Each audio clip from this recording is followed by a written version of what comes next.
tudo bem? Seja bem-vindo, bem-vinda a este vídeo. Aqui é o capítulo 27, parte 1 do Evangelho segundo o Espiritismo de Allan Kardec. Pedi e obtereis. Qualidades da prece, eficácia da prece, ação da prece, transmissão do pensamento, preces inteligíveis, da prece pelos mortos e pelos espíritos sofredores, instruções dos espíritos, maneira de orar, felicidade que a prece proporciona. Qualidades da prece. Quando orardes, não vos assemelhais aos hipócritas, que afetadamente oram de pé nas sinagogas e nos cantos das ruas para serem vistos pelos homens. Digo-vos em verdade que eles já receberam a sua recompensa. Quando quiserdes orar, entrai para o vosso quarto e feche a porta. Orai a vosso Pai em secreto. E vosso Pai que se passa em secreto, vos dará a recompensa. Não cuideis de pedir muito nas vossas preces, como fazem os pagãos, as quais imaginam que pela multiplicidade das palavras é que serão atendidos. Não vos torneis semelhante a eles, porque vosso Pai sabe do que é que tendes necessidade, antes que ele o peça. São Mateus capítulo 6, versículos 5 ao 8. Quando vos aprestardes para orar, se tiverdes qualquer coisa contra alguém, perdoai-lhe, a fim de que vosso Pai que está nos céus também vos perdoe os vossos pecados. Se não perdoardes, vosso Pai que está nos céus também não vos perdoará os pecados. São Marcos capítulo 11, versículo 25 e 26. Também disse esta parábola a alguns que punham a sua confiança em si mesmos, como sendo justos, e desprezavam os outros.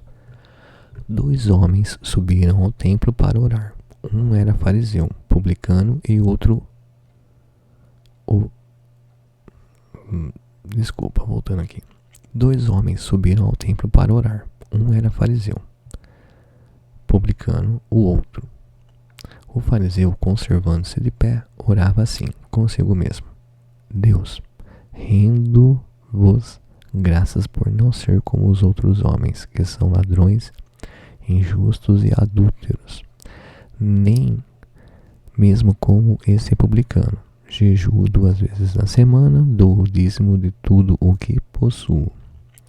O publicano, ao contrário, conservando-se afastado, não ousava sequer erguer os olhos ao céu, mas batia no peito, dizendo: Meu Deus, tem piedade de mim, que sou um pecador.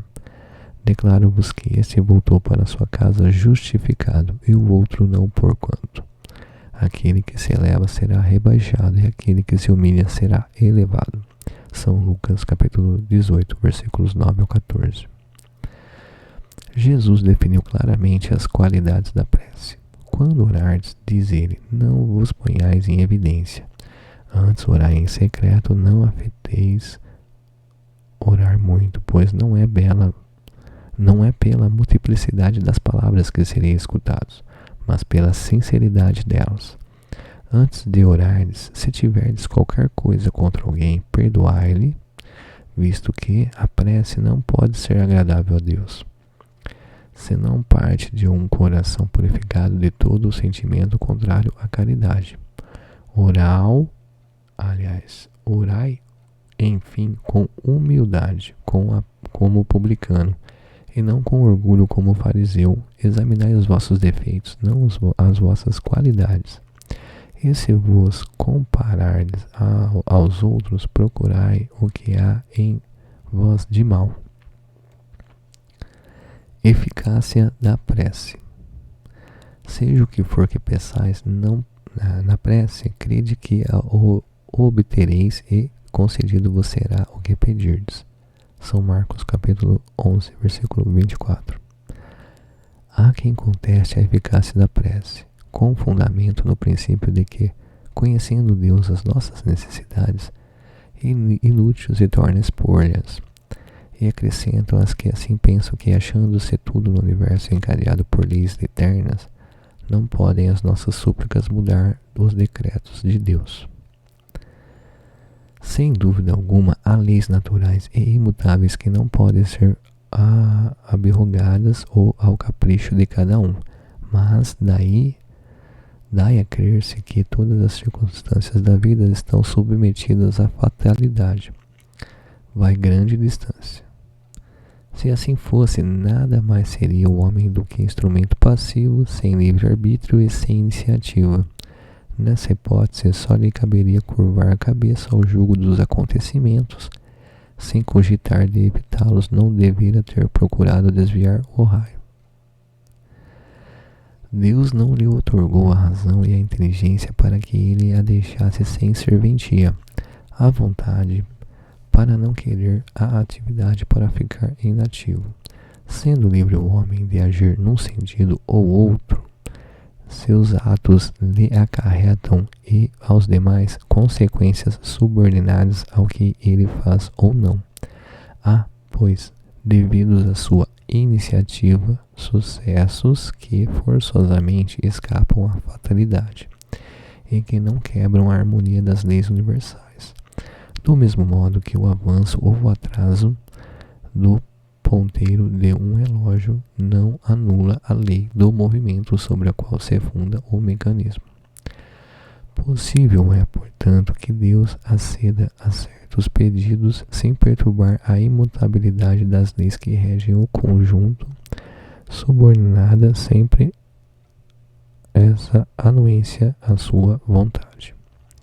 Desta máxima concedido vos será os que quer que pedirdes pela prece, fora ilógico deduzir que basta pedir para obter e for injusto acusar a providência se você não acede a toda súplica que se lhe faça, uma vez que ela sabe melhor do que nós o que é para nosso bem. E como procede um pai criterioso que recusa ao filho o que seja contrário aos seus interesses?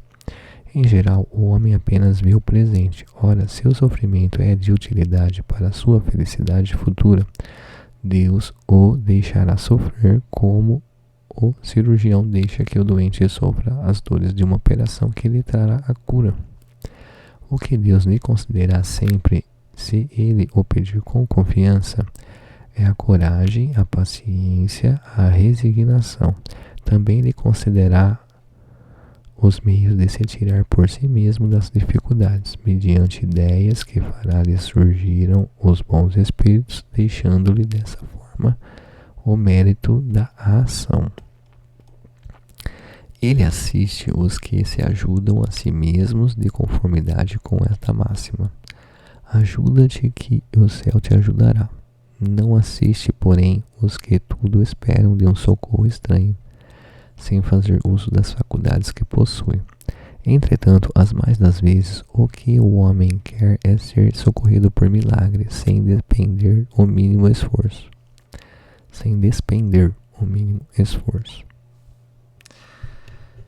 Então, né? Mas continuando aqui, então. Tomemos um exemplo. Um homem se acha perdido no deserto. A sede o martiriza horrivelmente. Desfalecido, cai por terra, pede a Deus que o assista e espera. Nenhum anjo lhe virá dar de beber. Contudo, o bom espírito lhe sugere a ideia de levantar-se e tomar um dos caminhos que tem diante de si. Pois um movimento maquinal, reunindo todas as forças que lhe restam, ele se ergue, caminha e descobre ao longe um regato. Ao divisá-lo, ganha coragem. Se tem fé, exclamará: obrigado, meu Deus, pela ideia que me inspiraste e pela força que me deste. Se lhe falta fé, exclamará: que boa ideia tive, que sorte a minha de tomar o caminho da direita em vez do da esquerda.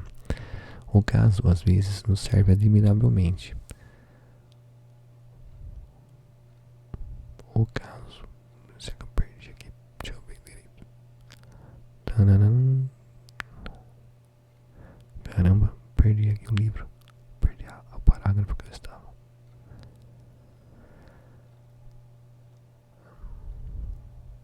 Que boa ideia tive, que sorte a minha de tomar o caminho, papapá, quanto me...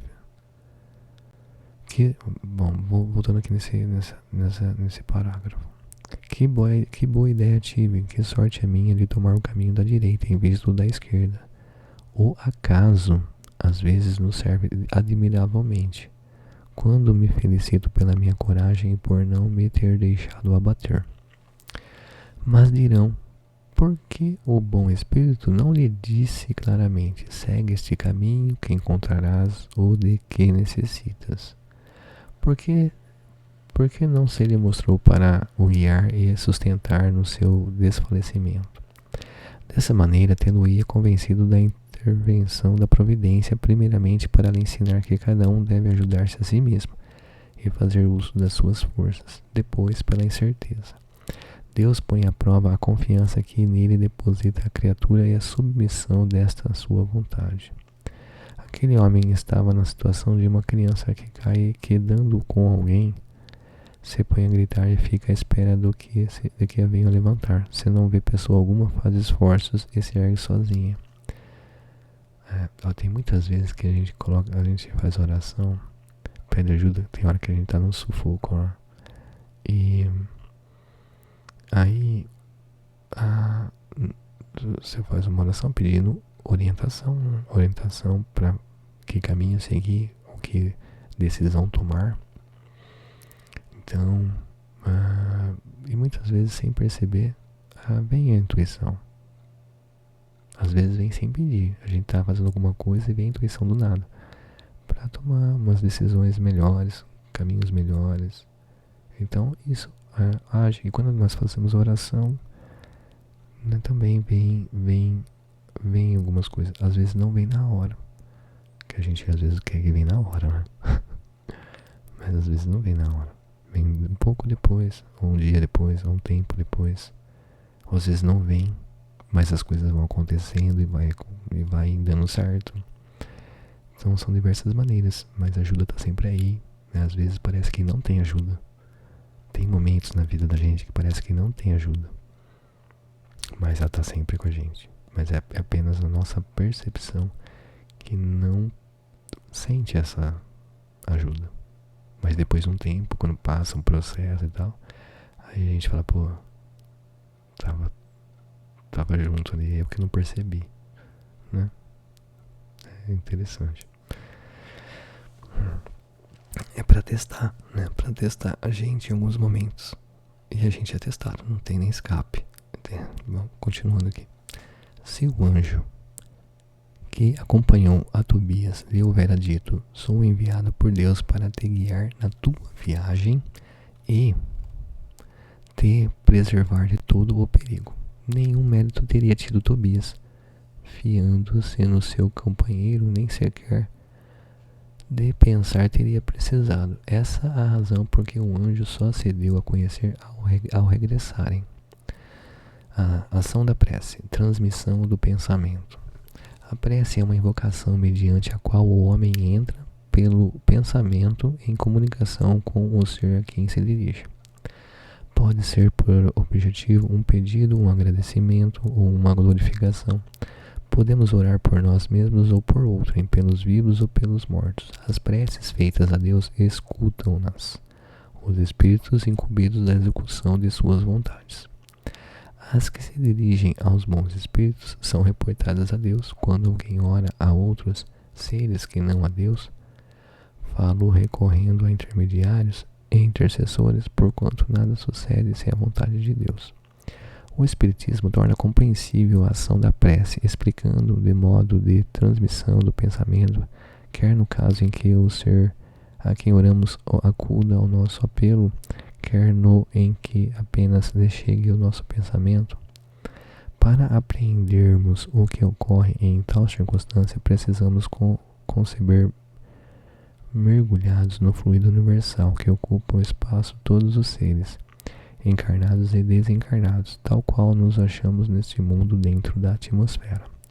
Esse fluido recebe da vontade uma impulsão. Ele é o veículo do pensamento como o ar o é do som, com a diferença de que as vibrações do ar são circunscritas ao passo que as do fluido universal.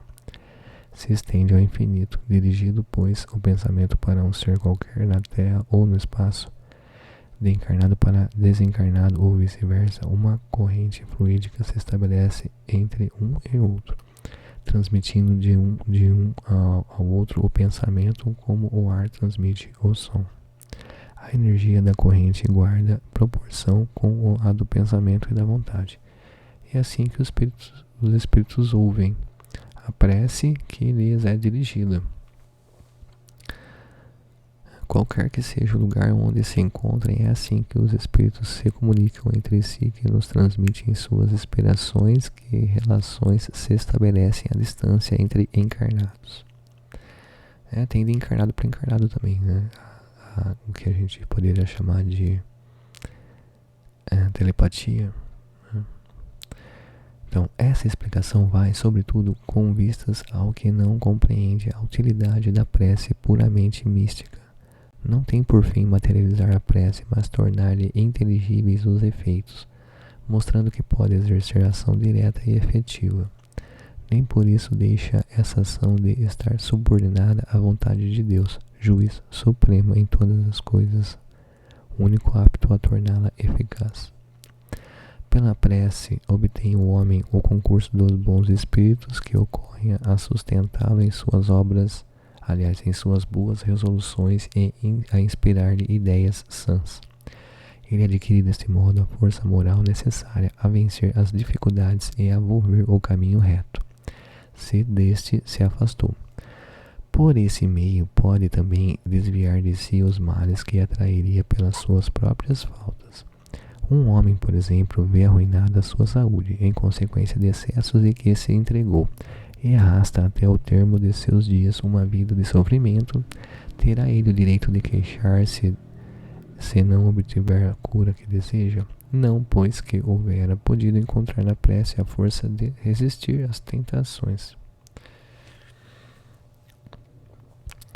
Se em duas partes se dividirem os males da vida, uma constituída dos que o homem não pode evitar e a outra das tribulações de que ele se constituiu a causa primária, pela sua incúria ou por seus excessos, ver-se-á que a segunda, em quantidade, excede de muito a primeira. Faz-se, portanto, evidente que o homem é o autor da maior parte das suas aflições, as quais se pouparia se sempre obrasse com sabedoria e prudência. Não menos certo é que todas essas misérias resultam das nossas infrações às leis de Deus e que, se as observássemos pontualmente, seríamos inteiramente ditosos, se não ultrapassássemos o limite do necessário na satisfação das nossas necessidades. Não apanharíamos as enfermidades que resultam dos excessos, nem experimentaríamos as vicissitudes que as doenças acarretam. Se puséssemos freio à nossa ambição, não teríamos de temer a ruína. Se não quiséssemos subir mais alto do que podemos, não teríamos de recear a queda. Se fôssemos humildes, não sofreríamos as decepções do orgulho abatido. Se praticássemos a lei da caridade, não seríamos maldizentes, nem invejosos, nem ciosos, e evitaríamos as disputas e dissensões. Se mal a ninguém fizéssemos, não houvéramos de temer as vinganças, etc. Admitamos que o homem nada possa com relação aos outros males, que toda prece lhe seja inútil para livrar-se deles. Já não seria muito o ter a possibilidade de ficar isento de todos os que decorrem de sua maneira de proceder. Ora, aqui facilmente se concebe a ação da prece, visto ter por efeito atrair a salutar inspiração dos espíritos bons, granjear deles força para resistir aos maus pensamentos, cuja realização nos pode ser funesta. Nesse caso, o que eles fazem não é afastar de nós o mal, porém sim desviar-nos a nós do mal pensante que nos pode causar dano eles em nada bastam ao cumprimento dos decretos de Deus, nem suspendem o curso das leis da natureza. Apenas evitam que os infringamos, dirigindo ao nosso livre-arbítrio. Agem, contudo, a nossa revelia de maneira imperceptível para nos não subjugar à vontade. O homem se acha, então, na posição de um que solicita bons conselhos e os põe em prática, mas conservando a liberdade de segui-los ou não. Quer Deus que seja assim para que aquele que tenha a responsabilidade dos seus atos e o mérito da escolha entre o bem e o mal. É isso o que o homem pode estar sempre certo de receber, se o pedir com fervor, sendo, pois, a isso que se podem sobretudo aplicar estas palavras: pedi e obtereis. Mesmo com sua eficácia reduzida a essas proporções, já não traria a prece resultados imensos. Ao Espiritismo fora reservado provar-nos a sua ação ou nos revelar as relações existentes entre o mundo corpóreo e o mundo espiritual. Os efeitos da prece, porém, não se limitam aos que vimos de apontar. Recomendam-nos todos os espíritos. Renunciar a alguém à prece é negar a bondade de Deus, é recusar para si a sua assistência e para com os outros, abrir mão do bem que eles podem fazer. A prece é bem interessante, é muito sutil, né? Você vê, quando nós fazemos uma prece, vem a resposta, mas a resposta quando vem, ela não vem assim, ó, faz isso. Por exemplo, faz isso, vai para a esquerda. Mas ele fala assim, ó, você pode ir para a esquerda, se você, ó, pela esquerda parece um caminho interessante, né? Vai ter isso, isso e isso, né? O que você acha? Então, não tira o seu livre-arbítrio. É uma sugestão. Aí a pessoa que decide se ela vai ou não. Se ela decidir, ela vai. Então, mas ela foi por decisão própria, né? Então não tira o livre-arbítrio da pessoa. Eu tava pensando uma vez, mas e se um guia tivesse me dando sempre as sugestões todo o tempo do meu dia? Eu acho que eu não ia gostar, porque o ser humano não ia gostar, porque você acaba perdendo até a sua privacidade de pensamento. É muito interessante isso, começar a refletir. É toda hora alguém te dando sugestão. Você fica doido. Apesar que já tem, né? Eu percebo que tem dias que tem muita sugestão na cabeça que vem do nada. Mas aí nem sempre são de bons espíritos. Aí são seres que tá querendo atrapalhar. Bom, continuando aqui. Acedendo ao pedido que se lhe faz, Deus muitas vezes objetiva recompensar a intenção, o devotamento e a fé daquele que ora. Daí decorre que a prece do homem de bem tem mais merecimento aos olhos de Deus e sempre mais eficácia, porquanto o homem vicioso e mau não pode orar com o fervor e a confiança que somente nascem do sentimento da verdadeira piedade, do coração do egoísta, do daquele que apenas de lábios ora, unicamente saem palavras, nunca os ímpetos de caridade que dão à prece todo o seu poder. Tão claramente isso se compreende que por um movimento instintivo, quem se quer recomendar as preces de outro, falo de preferência as daqueles cujo proceder sente-se a de ser mais agradável a Deus, pois que são mais prontamente ouvidos. Fazer a prece do coração é a essência, né? A essência da prece, do pedido de ajuda ou de agradecimento, né? Por exercer a prece como ação magnética, pode-se-ia supor que o seu efeito depende da força fluídica. Assim, entretanto, não é. Exercendo sobre os homens essa ação, os espíritos, em sendo preciso, suprem a insuficiência daquele que ora ou agindo diretamente em seu nome, ou dando-lhe momentaneamente uma força excepcional quando o julgam digno dessa graça, ou que ela lhe pode ser proveitosa. O homem que não se considere suficientemente bom para exercer salutar influência não deve por isso abster-se de orar a bem de outrem, com a ideia de que não é digno de ser escutado.